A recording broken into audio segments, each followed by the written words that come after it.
다 같이 묵상 기도 드림으로 주일 오전 예배 시작하겠습니다.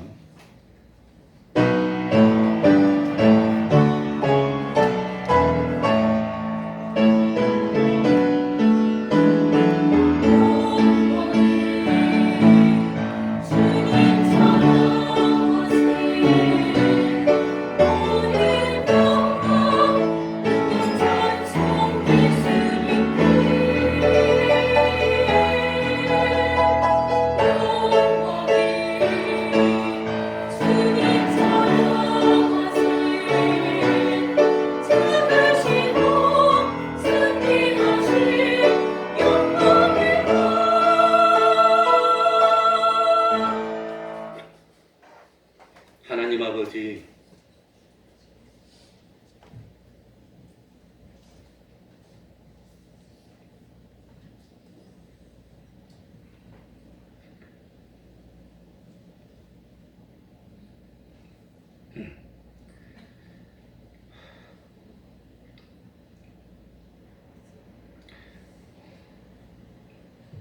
오늘도 주의를 지킬 수 있는 은혜를 베풀어 주셨으니 감사드리고 또한 감사드립니다.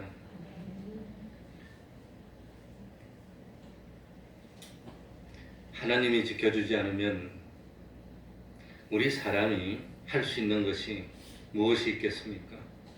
우리 하나님 긍휼 베풀어 주시고 은혜 베풀어 주셔서 질병으로부터 막아주시고 하나님을 예배하는 삶을 살고 하나님을 찬양하는 삶을 사는 저희들이 될 수 있도록 하여 주시고 어려울 때일수록 더욱더 기도하고 혹시 하나님을 노엽게 하는 것이 없는지 돌이켜 살펴 회개하는 저희들이 되게 하여 주시고 그리고 참 우리 하나님을 기쁘시게 하는 신앙생활을 바르게 하여서 선한 양심을 가지고 참 믿지 않는 사람들이 볼 때에 참 우리들이 부끄러움이 없고 거룩함을 끝까지 지켜나갈 수 있는 그 믿음을 가지는 저희들이 될 수 있도록 하나님 아버지 은혜 위에 은혜로 함께하여 주옵소서. 이 시간 여러 가지 형편 사정 때문에 하나님 앞에 나오지 못한 여러 하나님의 종들이 있지 않습니까? 긍휼을 베풀어 주시고 강건함을 주시고 담대함을 주시옵소서.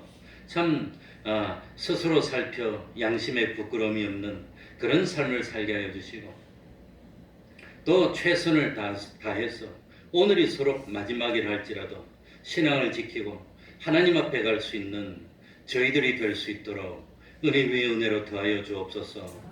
이 시간 예배에 악령이 틈타지 못하게 하여 주시고 주님의 이름으로 모인 곳곳마다 하나님의 은총이 함께하여 주시옵소서. 예수님 이름으로 기도하옵나이다. 아멘.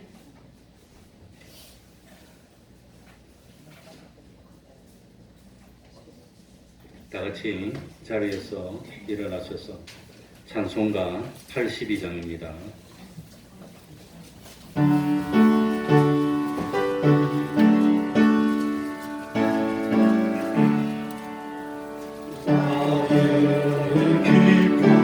나의 소망 되시며 나의 생명이 되신 주 밤낮 불러서 찬송을 드려도 늘 하신 마음 은일세 나의 사모하는 선한 목자니 어느 꽃다운 동산에 양의 무리와 그 함께 가셔서 기쁨을 함께 하실까 기도 없이 거친 넓은 들에서 갈 길 못 찾아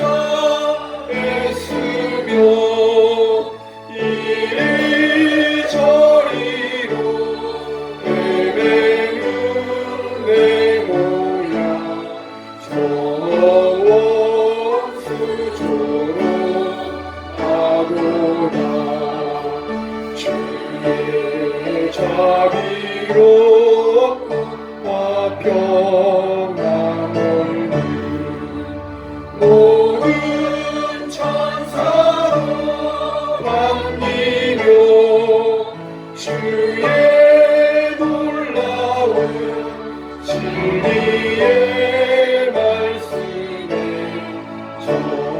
전지가 와닿아도다. 나의 진정 사모하는 예수여, 은성조차도 반갑고 나의 생명과 나의 찬송하는 오직 주 예수 은일세.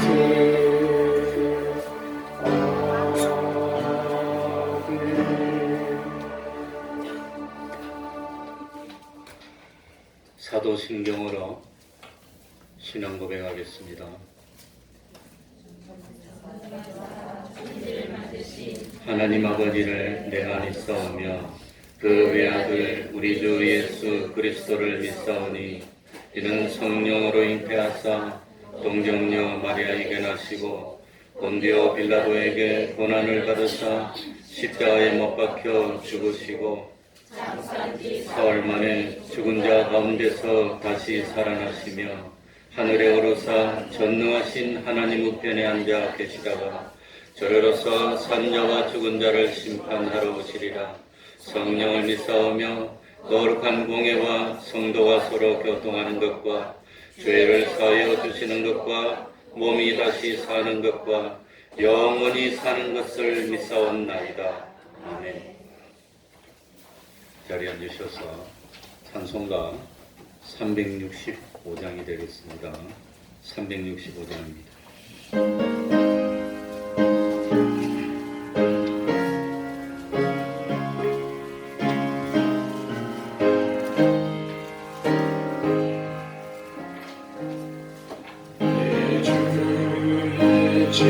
지신 십자가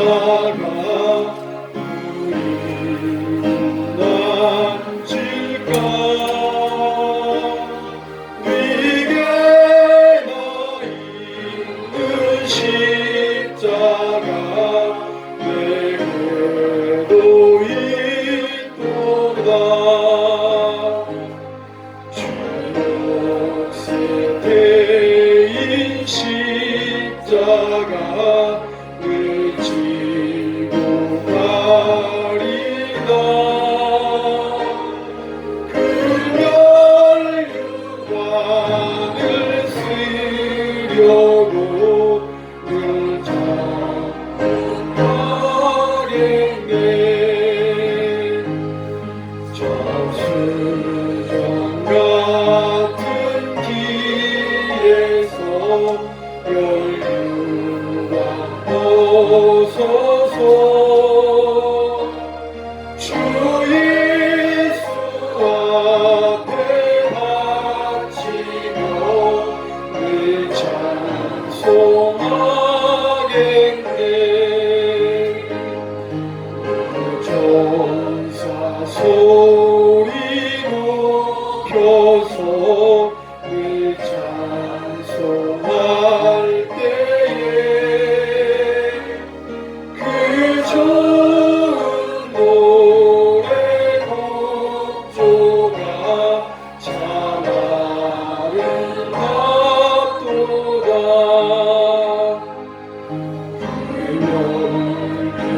멸류관도 귀하고 부활도 귀하다. 저 천사 내려보내사 날 영접하소서.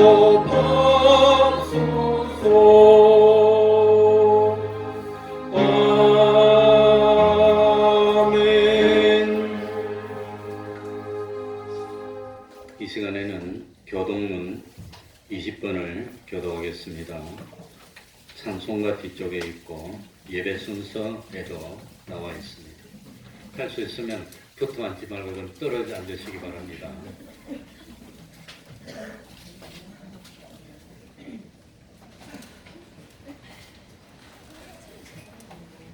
교동문 20번입니다.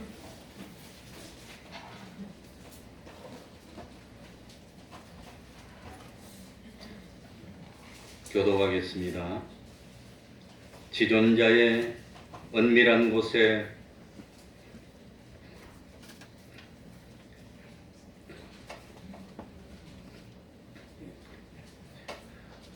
거하는 자는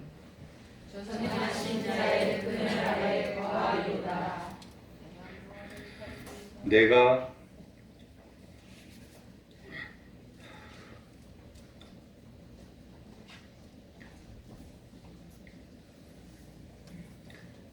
여호와를 가리켜 말하기를 나의 피난처요 나의 요새요 나의 의뢰하는 하나님이라 하리니 이는 저가 너를 새 사냥꾼의 올무에서와 극한 영령에서 건지실 것입니다. 저가 너를 그 깃으로 덮으시리니 내가 그 날개 아래 피하리로다. 천연이 내 곁에서 하나님이 내 우편에서 엎드러지나 이 재앙이 내게 가까이 못하리로다. 저가 너를 위하여 그 사자들을 명하사 내 모든 길에 너를 지키게 하시니라. 저가 나를 사랑한즉 내가 저를 건지리라. 저가 내 이름을 안즉 내가 저를 높이리라. 아멘. 이제 주영강 성가대 찬양이 있겠습니다.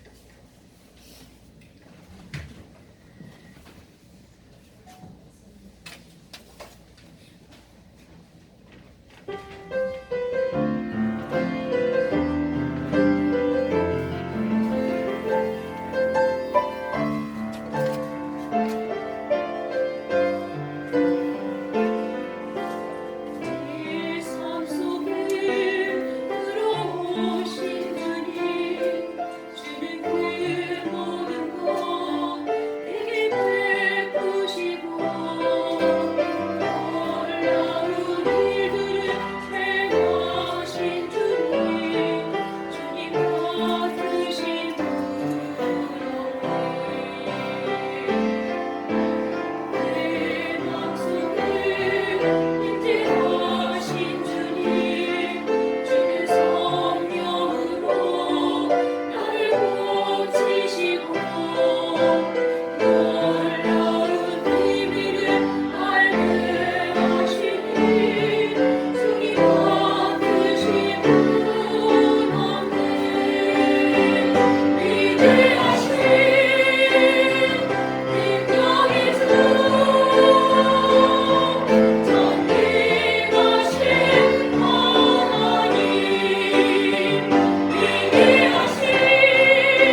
이 시간에는 조춘상 집사님 예배를 위해서 기도해 주시겠습니다. 다 같이 기도드리겠습니다.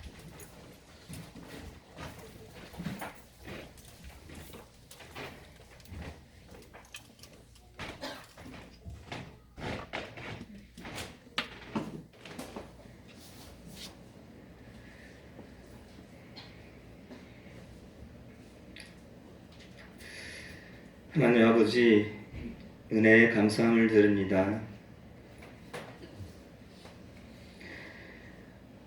하나님께서 오늘도 우리에게 귀한 예배를 베풀어 주시고, 오늘 이 자리를 통해서, 이 예배를 통해서 하나님 주님을 찬양케 해주시고, 주님 또한 영광 받아주시는 이 귀한 시간을 저희에게 허락하여 주신 것을 감사함을 드립니다.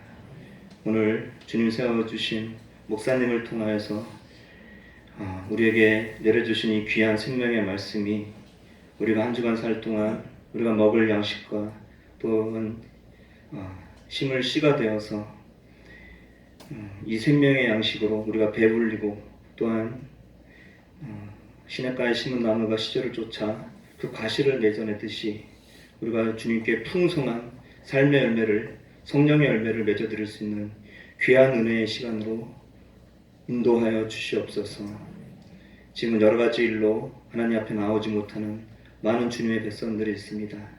하나님 긍휼을 베풀어 주시고 그들의 마음의 소원을 감찰하여 주셔서 속히 주님께 나와서 하나님을 찬양하고 귀한 하나님의 성호를 높이 영광 돌려드릴 수 있는 그러한 우리 모두가 될 수 있도록 하나님 이 땅 위에 긍휼을 베풀어 주시옵소서. 세워주신 교회마다 하나님의 청지기가 되어서 주님의 맡은 바 그 모든 사명들을 잘 감당할 수 있는 주님의 종들이 다 될 수 있도록 주여 인도해 주시고, 주님의 명령이신 세상 끝까지 가서 주님의 귀한 이 은혜의 복음을 목숨 다할 때까지, 생명을 다할 때까지 충성을 다하여서 주님의 사랑과 이 은혜의 복음을, 이 천국의 소망을 널리 전할 수 있는 우리 모든 주님의 택한 백성들이 될 수 있도록 주여 강건하고 담대히 세워 주시옵소서.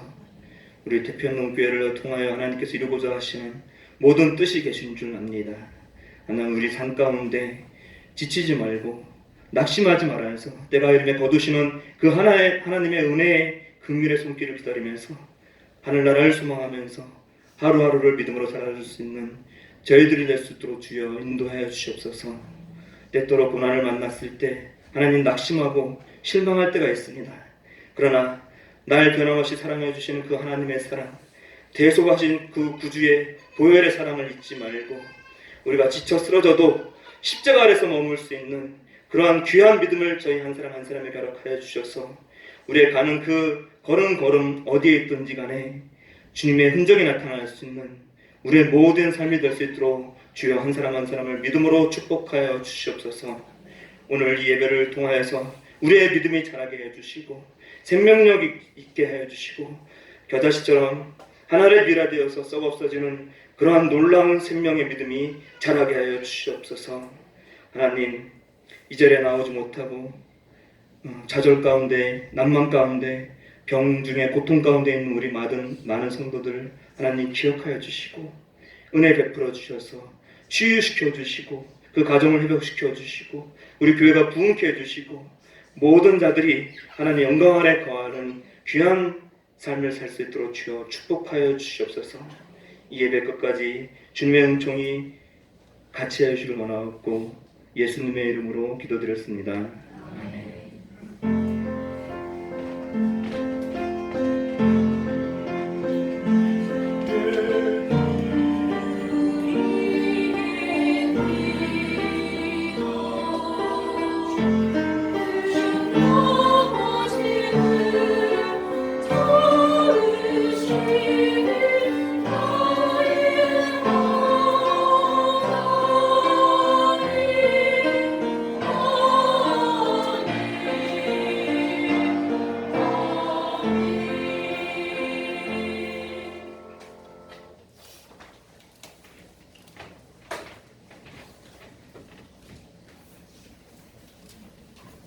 하나님의 말씀은 디모데후서 4장 6절입니다. 신약성경 346쪽이 되겠습니다. 디모데후서 4장 6절입니다.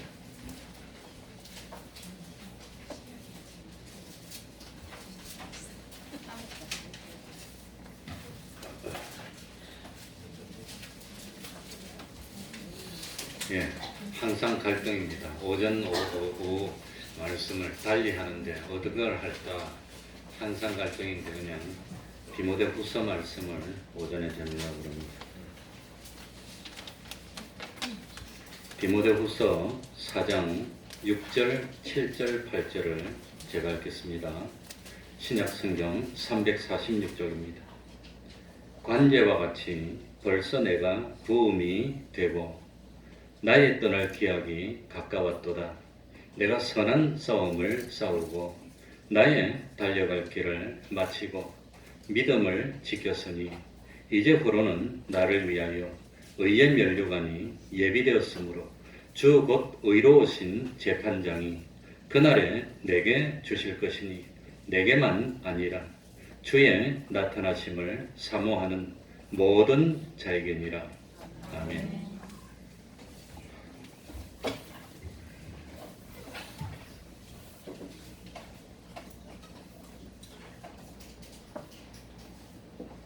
전염병이 우리하고 멀리 있지 않습니다. 우리 집에 동규가 역학조사한다고 집에서 나가지 마라 그랬답니다. 이렇게 우리하고도 접촉이 없었는데 지난 화요일, 수요일 하는 일이 뭡니까? 자판기 관리하는 일을 하는데 CGV에 여의도에 있는 CGV 자판기를 관리한다고 하는데 그 화요일, 수요일 오후에 갔다 그러니까 그날 아마 감염자가 거기 왔다 갔는지는 모르겠지만 나가지 말고 기다리라고 조사한다고 그래 연락이 왔답니다. 우리하고는 직접 접촉이 없었기 때문에 상관이 없지만 사실은 언제 어떻게 이루어질지는 아무도 모릅니다. 그러니 항상 조심하고 또 사람 많은 자리에 갈 때는 마스크를 써야 됩니다. 사실 KF94 마스크 쓰면 호흡이 잘 안 돼요. 제대로 딱 쓰면 남자들은 다 알 겁니다. 전 군대에서 조교를 했기 때문에 그 방독면을 제대로 딱 쓰면 호흡이 곤란해요. 방독면 쓰면 못 뜁니다. 뛸 수가 없어. 힘들어서. 이 마스크도 제대로 쓰면 잘 안 됩니다. 내가 KF80 써봤더니 숨이 잘 안 쉬지더라고요. 그렇게 완전히 밀착 딱 해가지고 완벽하게 해서 써야 그게 좀 막아지지. 그렇지 않고 옆으로 세면 다 옮깁니다. 결국은 하나님이 도와주지 않으면 방법이 없는 겁니다. 은혜를 구해야 됩니다. 사도 바울이 디모데에게 보낸 편지의 일부분입니다. 이 디모데후서는 사도 바울이 기록한 서신서 중에 가장 나중에 기록한 겁니다. 달리 말하면 죽음 직전에 기록한 겁니다. 그런데 오늘 읽은 6절 바로 앞에 5절 한번 보시기 바랍니다. 5절에 보면 그러나 그 다음에 뭐가 나오지요? 너가 강조되어 있는 것. 너는 모든 일에 근신하여 고난을 받으며 전도인의 일을 하며 내 직무를 다하라. 그렇게 되어 있습니다. 너가 강조되어 있습니다. 너는 어떻게 해야 되느냐? 넌 하나님께 받은 사명을 다해라고 하는 겁니다. 그러면 나는 어떻단 말입니까? 6절에 봅시다. 나는 6절에 관제와 같이 벌써 내가 부음이 되고 나의 떠날 기약이 가까웠도다. 나는 원래 원어는 나가 제일 먼저 나옵니다. 네. 그러니까 5절은 너를 강조했고 6절은 나는 이제 떠날 때가 됐으니까 나는 이제 하나님이 불러서 갈 때가 됐으니까 너는 하나님께 받은 사명을 다해라고 하는 겁니다. 너는. 예? 그러니까 바울의 16절을 한번 보시기 바랍니다. 16절에 보면은 내가 처음 변명할 때에 여기서 말하는 변명이 뭘 것 같습니까?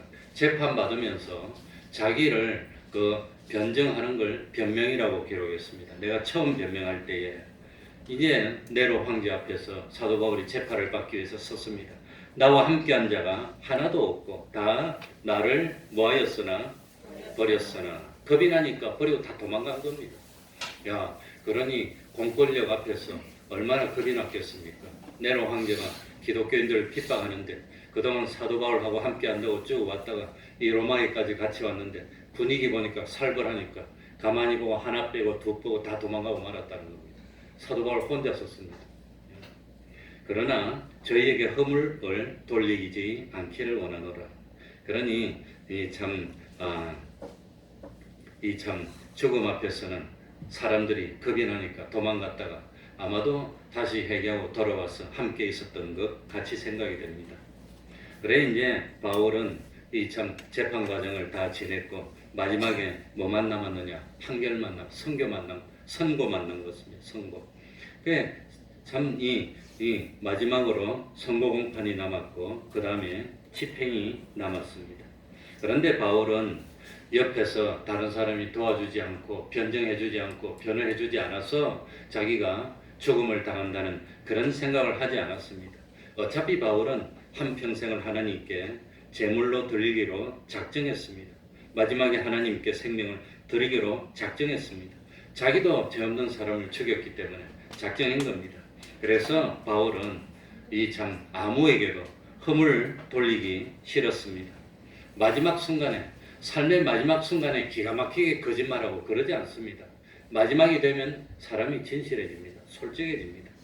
그러니까 이 마지막에 사도 바울이 참 그 믿음의 아들이었던 디모데에게 너는 사명을 다해라고 하는 겁니다. 그래서 6절은 사도 바울이 당면한 지금 현재의 상황을 설명하고 있습니다.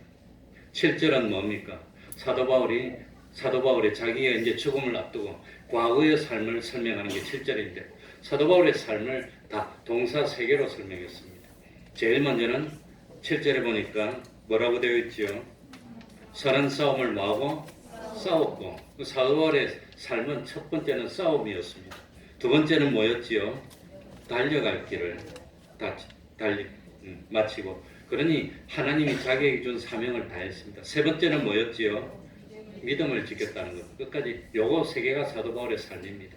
참 선한 싸움을 싸웠고 두 번째는 나의 달려갈 길을 다해서 하나님이 나보고 하라는 거 다 하고 마지막에는 끝까지 믿음을 지켰다고 요 세 번입니다. 그리고 8절은 이 사도 바울이 자기 미래가 어떻게 될까 그걸 밝힙니다. 이제 후로는 미래로는 나를 위하여 의의 면류관이 예비되었으므로 얼마나 자신감이 넘칩니까? 이제 나는 믿음도 다 지켰고 하나님이 주신 사명을 다했으니까 나의 앞에 뭐가 있단 말이죠? 의의 면류관이 예비되었으므로 주곧 어려우신 재판장이 그날에 내게 주실 것이니 내게만 주는 것이 아니라 주의 나타나심을 모하는 모든 자에게도 주신단 말이죠. 사모하는 자에게 사모하는 이게 오늘 말씀드린 내용의 핵심입니다. 그러니까 사도 바울은 나는 이래 믿음을 잘 지켰다는 걸 자랑하는 것이 아니라 난 믿음을 지켜다가 피를 뿌리고 이제 갈 텐데 디모데 너도 나처럼 하나님이 주신 사명을 다하라고 하는 그런 참 권면입니다. 그리고 우리에게도 하나님이 주신 사명을 다하라고 하는 그게 참 복 아니겠습니까? 목사가 뭐 하겠습니까? 목사가 예배드리다가 가면 그건 복이지. 우리 6절 다 같이 읽어봅시다.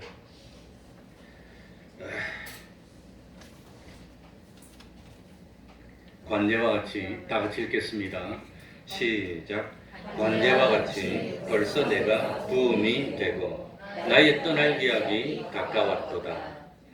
기가 막히게 사도 바울이 자기 인생을 설명하고 있습니다. 자기 인생을. 사도 바울은 평생 결혼을 하지 못했습니다.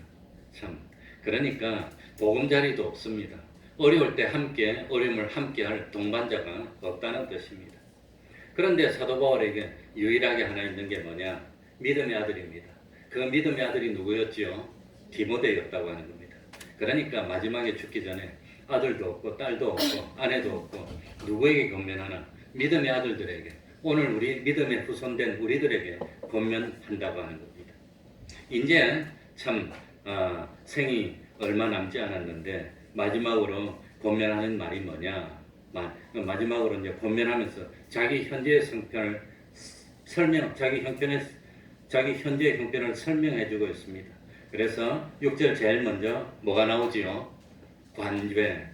관제와 같이 자기 인생을 제사 드리는 과정을 참 인용해서 설명하고 있다고 하는 겁니다. 그러니까 민수기 15장에 보면은 이 이스라엘 백성이 제사 드리는 게 나오는데 제사 제도가 어려운 것 같아도 간단하게 설명하면 제사는 3단계로 이루어졌습니다. 몇 단계지요? 3단계입니다. 첫 번째는 번제를 드리는 겁니다. 번제. 번제는 완전히 태워서 그냥 다 바치는 겁니다. 두 번째는 그 번제 위에 뭘 드리는 거지요? 소제를 드립니다. 음식의 가루들을 이렇게 뿌려갖고 이제 뭐 그걸 태워서 소제를 드리고 마지막에 이 제사를 완성하는데 마지막에 세 번째로 뭘로 마무리한단 말입니까? 관제로 관제 혹은 전제라고 합니다. 이거는 뭐 드링킹 오프닝이라고 합니다. 마지막에는 포도주를 붓는 겁니다. 이 전제 혹은 관제입니다. 그러니까 제일 먼저는 짐승을 잡아서 완전히 태워서 드립니다. 하나님께 뭘 드리는 거지요? 육식을 드리는 겁니다. 고기를 드렸어요. 두 번째는 뭘 드리지요? 육식 드리고 난 뒤에 곡식을 드리는 겁니다. 이 초식, 이 곡식입니다. 그래서 기름 섞은 곡식 가루를 이 소재로 이 기름을 섞어서 불 위에 올려서 태우고 곡식을 드리고 세 번째 마지막은 뭘 드리지요? 음료수를 드리는 겁니다. 음료수, 포도주를 관제로. 그래서 그 포도주가 참 하나님 앞에 향기롭게 향기가 되어서 올라가게 만들었다고 하는 겁니다. 그런데 사도 바울은 지금 자기 처지가 뭘로 드린단 말입니까? 관제를 드릴 단계라는, 이제 마지막에 포도주를 부어서 관제를 부리는 단계입니다. 그러니까 이 사도 바울이 자기 인생을 설명하면 한 35, 6년 전에 이 뭡니까? 다메섹으로 가다가 부활하신 예수님을 만나고 그때부터 사도 바울은 자기 인생을 하나님께 드리기로 작정합니다. 그전에는 몰라서 사람을 죽이기도 했고 괴롭히고 많이 했는데 이제는 돌이켜야 되겠구나. 그래서 결혼도 하지 않고 돈 버는 것도 하지 않고 장막 만들면서 병정을 썼지만 자기 인생을 불태워서 드리기로 작정했습니다. 그게 번제입니다. 한평생 열심히 했습니다. 번제로 드리는데 작정을 했는데 실제로 이 복음을 전하면서 많은 기적을 일으켰지만 그야말로 죽은 사람까지 살리는 일을 했지만 사도 바울의 일생은 고난의 연속이었다는 겁니다. 그래서 이 뭡니까? 옥에 갇히기도 하고 매도 받고 파산하는 배에서 죽음의 고비를 넘기기도 하고 돌로 그냥 맞아서 죽은 줄 알고 내버렸는데 살아나고 고소를 당하고 이런 것이 전 번제에 쏟는 뭐가 됐단 말입니까? 소자가 된 겁니다. 소재가. 그래서 오다가 마지막에 이제는 뭐만 남았습니까? 이 자기 인생이 하나님께 드리는 제사라면 마지막에 드리는 제사가 관제입니다. 이제 자기가 죽을 때가 됐는데 그런데 마지막으로 그 제물 위에 뭘 뿌리는 거지요? 포도주를 붓는데 목뱀을 당해서 피를 뿌리고 죽을 거니까 그걸 포도주를 붓는 것처럼 여기서 이제 내 인생의 충성을 이 피를 뿌려서 완성하게 할 때가 됐다는 뜻입니다. 그러니까 얼마나 사도 바울이 참 자기 인생을 표현하면서 이제는 6절에 보니까 관제와 같이 이렇게 설명을 한 겁니다. 마음이 찡합니다. 관제와 같이 이제는 내가 좀 있으면 죽을 텐데 목뱀을 당해서 죽는데 예수님은 십자가에 죽었습니다. 왜냐하면 예수님은 로마의 시민권이 없었기 때문에 로마의 시민권이 있는 사람은 십자가에 안 매답니다. 어떻게 죽이지요? 은혜를 베풀어서 눈을 감기고 무릎을 꿇쳐 앉혀놓고는 뒤에서 목을 탁 치면 모르는데 목이 탁 떨어져 죽으면 순간적으로 죽으니까 얼마나 고통 없이 그냥 한 번에 죽습니까? 그래 목이 탁 떨어지면 피가 솟구쳐 올라올 겁니다. 그 피 흘리는 걸 관제라고 설명한 겁니다. 이제 그렇게 죽게 될 겁니다. 그런데 6절에는 보면은 벌써라고 했습니다. 이 디모데후서 앞에 적혀진 성경이 뭘까요? 디모데전서 그 앞에 적혀진 성경이 빌립보서입니다. 옥중서신입니다. 그 빌립보서 2장 17절에는 이렇게 나옵니다. 만일 너희 믿음의 재물과 봉사 위에. 그러니까 이 사도 바울의 제자들이 신앙생활을 열심히 한 걸 제사로 표현하면 너희 믿음과 재물의 봉사 위에 내가 나를 관제로 드릴지라도 나는 기뻐하고 너희 무리와 함께 기뻐하리니.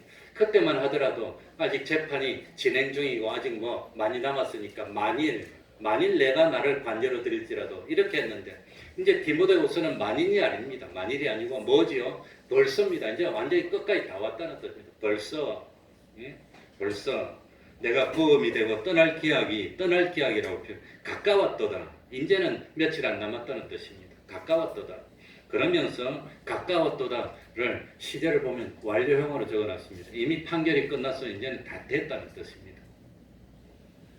결정됐다는 겁니다. 떠날 기약이 이제 그래서 사도 바울은 자기의 죽음을 뭐라고 표현했지요? 떠나는 걸로 표현하는 겁니다. 어디서 어디로 떠나는 거지요? 이 그냥 우한 코로나가 돌고 하는 이 세상에서 참 병이 없는 하늘나라로 떠나는 겁니다.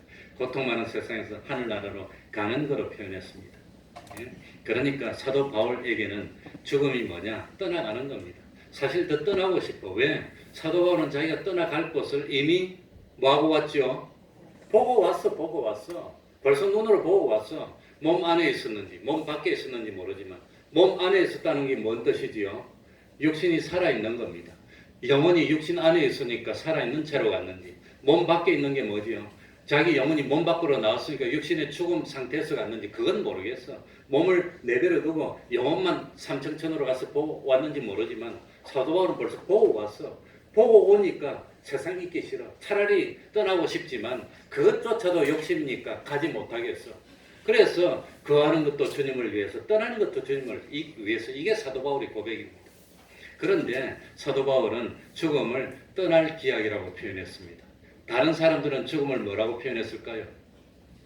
베드로는 죽음을 뭐라고 표현했지요? 베드로후서 1장 4절에 보면 이는 우리 주 예수 그리스도께서 내게 지시하신 것 같이 나도 이 무엇을 벗어버리는 것이 장막을 벗어버리는 것이 임박한 줄 아니라 베드로도 베드로 말고 누구도 이런 표현을 썼지요. 사도 요한도 요한복음 14장인가 이 장막집이 뭐하면 무너지면 육신을 그렇게 표현했습니다. 그런데 사도 바울은 이 죽음을 장막을 벗는다는 그것보다도 떠날 기약이라고 떠난다. 그래서 그 헬라 지방에는 떠난다는 걸 네 가지 경우에 썼다 그럽니다. 떠난다. 첫 번째는 짐승에게 멍에를 메었는데 짐승이 해야 할 일을 다 하면 멍에를 벗겨주는 겁니다. 그 멍에를 벗겨주는 것을 떠난다는 단어를 썼다고 합니다. 그러니까 사도 바울은 하나님이 자기에게 맡겨주신 사명을 뭐 했단 말이죠? 다 했어. 그러니까 멍에를 이제 벗겨주신다는 그런 의미로 떠날 기약이라고 썼습니다. 두 번째는 떠난다는 단어를 언제 썼냐? 죄수가 뭡니까? 차고에 갇혀서 이 사도 바울이 감옥에서 항상 이 차고에 착고를 메고 있었어요. 얼마나 불편하겠습니까? 근데 그걸 풀어주는 걸 떠난다고 썼다고 합니다. 이때까지 죄수의 몸으로 이 참 사슬에 매여 있었는데 이제 죽으면 풀려나니까 떠난다고 표현했다는 겁니다. 그게 떠나는 겁니다. 세 번째는 사도 바울이 이 복음을 전하기 위해서 배를 타고 많이 다녔습니다. 배를 타고 다닐 때 이 저도 바닷가에 오래 살아서 아는데 이 배가 그 거대한 배도 밧줄 하나를 항구에 이 딱 묶어 놓으면 배가 꼼짝도 못해요. 배는. 그런데 그 뭡니까? 출항하기 위해서 밧줄을 벗겨서 이렇게 올리는 걸 떠난다고 표현했다고 합니다. 떠나는 거. 그래서 사도 바울은 이제는 이 세상에서 뭡니까? 하늘나라를 향해서 마지막으로 향해를 가겠다는 것. 그걸 떠난다고 표현하는 겁니다. 네 번째는 뭡니까? 새로 곳으로 가기 위해서 이 장막을 쳤던 걸 거둘 때 떠난다는 표현을 했답니다. 그러니 원래 사도 바울은 직업이 장막 만드는 겁니다. 그런데 이 장막 만드는 거 하니까 장막을 치고 긋고 하는 걸 아주 잘 알았을 겁니다. 그러니 사도 바울은 이제 복음을 다 전했고 살고 있는 곳에서 장막 쳤던 걸 걷어내고 떠난다는 그런 의미입니다. 아무튼 이 참 바울은 죽음이 끝이 아니라 뭐라 말이죠? 새로운 시작임을 믿는다고 하는 겁니다. 우리 목사님들도 돌아가신 걸 내가 여러 번 봤는데 마지막에는 새로운 시작으로 우리 이동현 목사님은 죽기 전에 직전에 이런 말을 나한테 하더라고요. 죽음이라는 게 뭐겠냐고. 이 방에 있다가 저 방으로 가는 거 아니겠냐고 그러더라고요. 어쨌든 이 나름대로 그렇게 했습니다. 그래서 이 참 떠나는 것, 이 참 죽음이 뭡니까? 모든 수고에서 떠나는 것, 우리를 얽어매고 있는 사슬에서 떠나는 것, 그리고 영원한 하늘나라를 향해서 거처를 옮겨가는 것, 이게 죽음이라고 하는 겁니다. 그래서 바울은 빌립보서 1장 22절에 내게 사는 것이 그리스도니 죽는 것도 뭐하니라? 유익이라. 그러니 참 출생하면 그때부터 수고가 시작되는 겁니다. 그 애를 새로 낳으면 참 희망으로 보지만 아이고 너도 이제 고생이 시작이구나. 그랬다가 잘 크다가 학교 들어가면 야 본격적으로 시작이다. 고등학교 들어가면 인생에 3년은 없는 거로 치라. 그걸로 끝입니다. 직장 들어가면 끝입니까? 직장 들어가면 또 시작입니다. 직장 우리가 요즘 모르겠지만 미국 사람들이 이 직장 역피라미드입니다. 희한하게도 미국 사람들은 바이스 프레젠트가 그렇게 많아요. 나도 보니까 그냥 뭐 부사장이 왜 그리 많은지. 그래 미국 사람들은 그런 구조인데 우리 대한민국은 피라미드입니다. 밑에 사원은 뭐 한 6명이면 6명 과에 한 사원이 한 서너 명 되면 과장이 한 명이고 그 3명 중에서 나중에 과장 되는 한 명밖에 안 남아요. 한 명밖에 안 남아요. 그러니 세상은 출생하면서부터 수고가 시작되고 얼매이기 시작하고 그런데 성도는 죽음이 뭡니까? 그 모든 수고와 얽매임에서 완전히 벗어나고 하늘나라의 영광스러운 삶이 시작되는 것. 그래서 잠언 7장 1절에 뭐가 무엇보다 낫다 그랬습니까? 죽는 날이 출생하는 날보다 낫다 그랬습니다. 그래 제가 참 그 존경하는 김동호 목사님은 취미가 뭡니까? 난 늙어가는 게 취미래요. 그래 돼야 됩니다. 우리 7절 그 다음에 두 번째 읽어보겠습니다. 7절입니다. 이 사도 바울이 지나온 과거를 한 줄로 표현했습니다. 동사 세 개로 표현했습니다. 내가 다 같이 읽겠습니다. 시작. 내가 선한 싸움을 싸우고 나의 달려갈 길을 마치고 믿음을 지켰으니. 그러니까 사도 바울의 이 인생은 단어 세 개로 포함하면 뭐지요? 첫 번째는 싸웠답니다. 두 번째는 뭡니까? 마치고 다 완수했다는 겁니다. 세 번째는 뭐지요? 지켰다는 겁니다. 믿음을 지켰다. 이게 사도 바울의 싸움, 인생입니다. 그러니까 첫 번째는 사도 바울은 싸웠는데 무슨 싸움이지요? 선한 싸움. 이게 사도 바울은 다메섹으로 가다가 길에서 부활하신 예수님을 만나고 지금까지 그 참 죽음이 임박한 순간까지 싸움의 연속이었습니다. 그래서 교회를 전투교회라고 표현합니다. 싸움입니다. 즐거워 싸웠습니다. 그래서 고린도전서 9장 26절에 내가 싸우기를 허공을 치는 것 같이 아니하여 싸우기를. 에베소서 6장 12절은 싸우면 싸움인데 싸움의 대상이 누구란 말이죠? 그 싸움이 혈과 육에 대한 것이 아니라 정사와 권세와 어두움의 세상 주관자들과 악한 영과의 싸움이라. 그러니까 우리들의 싸움은 한마디로 말하면 누구와 싸움이죠? 악한 영들의 사탄의 세력과 싸움이라고 하는 겁니다. 그래서 이 싸움에 이기기 위해서는 하나님의 전신갑주를 입으라고 그랬습니다. 사도 바울은 돈을 위해서 싸운 거 아닙니다.